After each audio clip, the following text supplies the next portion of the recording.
The average new car payment in America just hit an all-time high, $770 a month. That's over $9,000 a year for something that loses value every single day.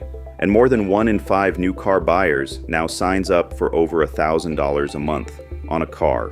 Not a house, a car. Here's the part nobody says out loud. The car payment is one of the biggest, quietest reasons hardworking Americans stay broke. It feels normal.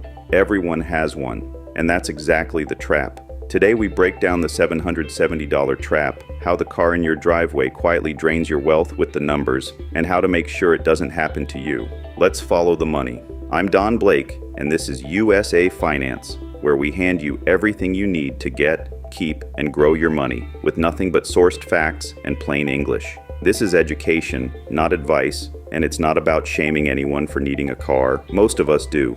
The point is the size of the payment and what it's quietly costing you behind the scenes. Everything today is backed by real data. The New York Fed, the Federal Reserve, and the auto industry's own numbers, not opinions. We're going to show you exactly how the math works against you and where the exits are. If this saves you from a bad deal, subscribe. Let's get into it. Let's start with that record number because it's worse than it sounds.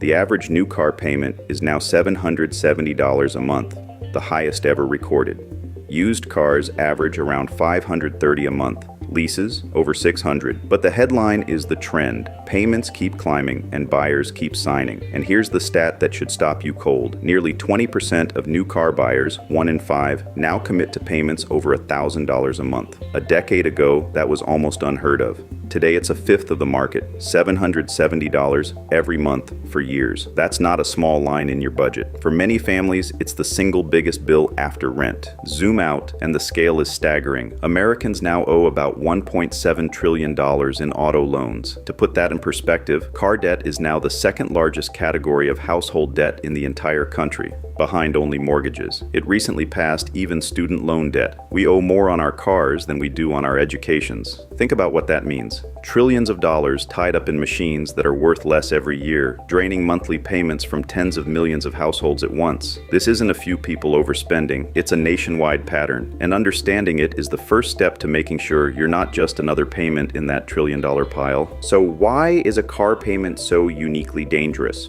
One word: depreciation. It's the quiet force at the center of the whole trap. A new car starts losing value the instant you drive it off the lot, often 10 to 20% in the first year alone, and around half its value in 5 years. Unlike a house, which can rise, a car almost always falls. So when you finance a new car, you're doing the one thing personal finance warns against: borrowing money at interest to buy something guaranteed to shrink in value. You pay more than the sticker for an asset that's worth less every day you own it. That's the engine of the trap. Everything else is just how fast it runs. Here's where the sticker price lies to you. The number on the windshield is nowhere near what the car actually costs.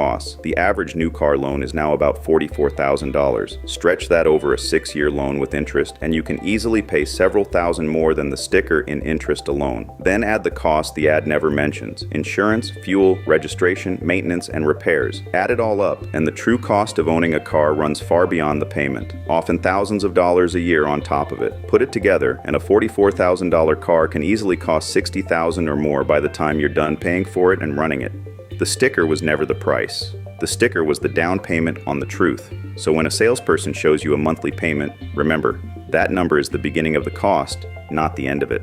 Now here's the trick the industry uses to make an unaffordable car feel affordable: stretch the loan. Car loans used to run 3 or 4 years. Today, the average new car loan is nearly 6 years, and more than 1 in 5 buyers now signs up for 84 months. That's 7 years of payments on one car. The pitch is simple. A longer loan means a lower monthly payment so you can afford a bigger car. But it's a trap. You pay far more interest over those extra years, and you stay in debt on that car for the better part of a decade. A lower monthly payment isn't a better deal. Often it's just a longer, more expensive one, designed to fit the car to your paycheck instead of your paycheck to the car. And that long loan sets up the single most dangerous part of the whole trap: negative equity. being underwater. Here's what it means. Because your car loses value faster than a long loan pays it down, for years you owe more than the car is worth. And the data on this is alarming. In early 2026, almost 31% of trade-ins, nearly 1 in 3, were underwater. The average underwater trade-in carried over $7,000 in negative equity. Some owed 10, even 15,000 more than their car was worth, owing $7,000 on a car you could sell for zero of that back. That's not owning a car. That's the car owning you. So what do people do when they're underwater and want a new car? This is where the trap becomes a spiral. The dealer offers to roll the old debt into the new loan. That $7,000 you still owe, it just gets added on top of the new car's price. Now you're financing a new car plus the ghost of your old one. Buyers who roll negative equity into a new loan pay, on average, over $900 a month, well above the typical payment. And they start the new loan already underwater, guaranteeing they'll be trapped again. It's a debt treadmill. Each new car buries the last one's shortfall, the balance never really shrinks, and the payments never stop. Breaking that cycle is the whole game. Let's go back to that $1,000 a month club, the 1 in 5 buyers now paying 4 figures for a car, because the real cost isn't the payment, it's what that money could have become. $1,000 a month is $12,000 a year.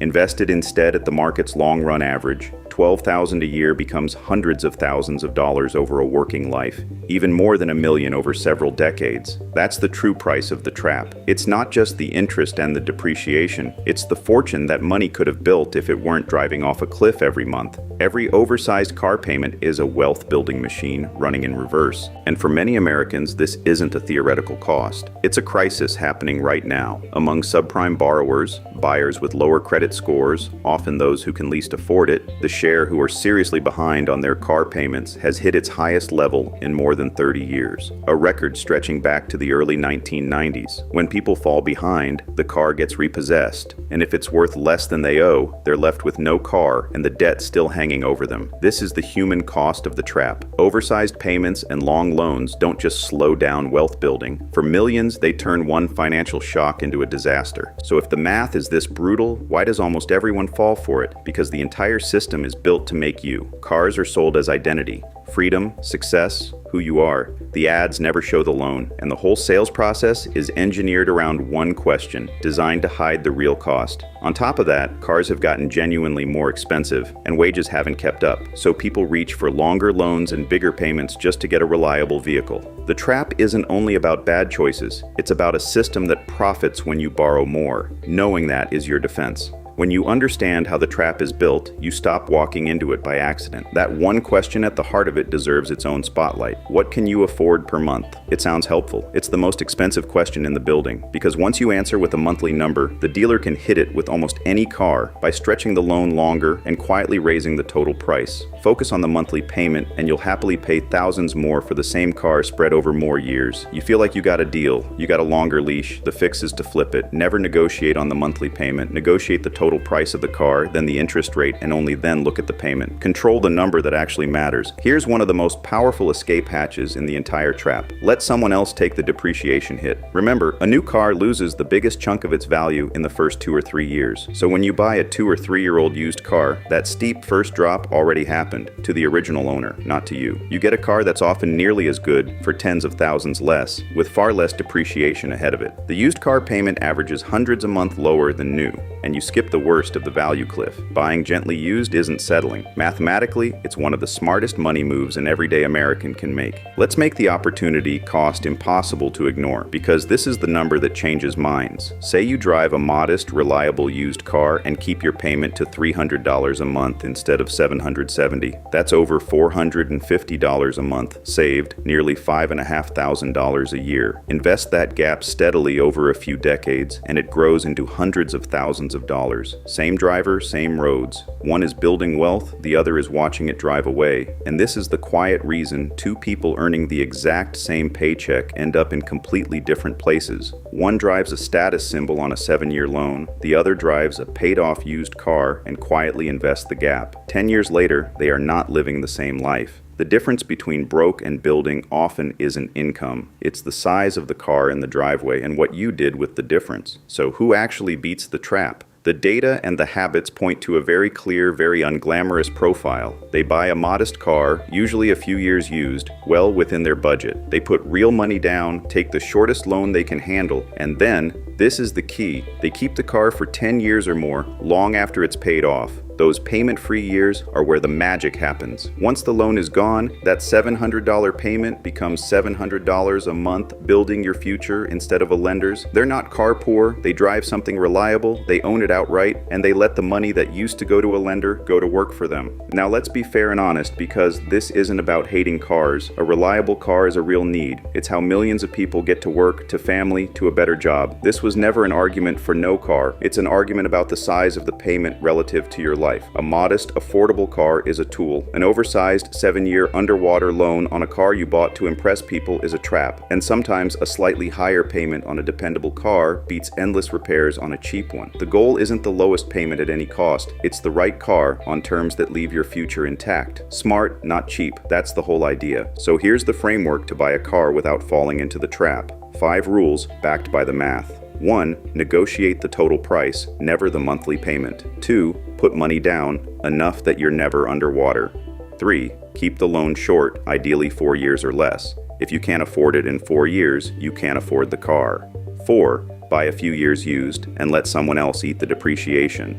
5. Keep the car long after it's paid off and bank the payment. Do those 5 things, and the same car that quietly drains most people becomes just transportation. Affordable, owned, and out of your way. 5 rules. They turn the trap back into a tool. Let's make it usable. Here are the DOs, general principles the data supports. Do negotiate the total price and the interest rate. Never let the conversation be about the monthly payment. Do buy a reliable car a few years used, and keep the loan to 4 years or less. Do put money down so you're never underwater, and keep the car long after it's paid off. And do compare the payment to your whole life, not just to what the lender says you're approved for. Affordable means it leaves your future intact. Now the don'ts, where the trap catches people. Don't shop by monthly payment. It's how you end up paying thousands more over a loan that never ends. Don't stretch to 84 months to afford a bigger car. If it only fits in 7 years, it doesn't fit. Don't roll negative equity into a new loan. Pay it off or drive the car you have until you're above water. And don't buy a car to impress anyone. The average millionaire drives a modest paid-off car.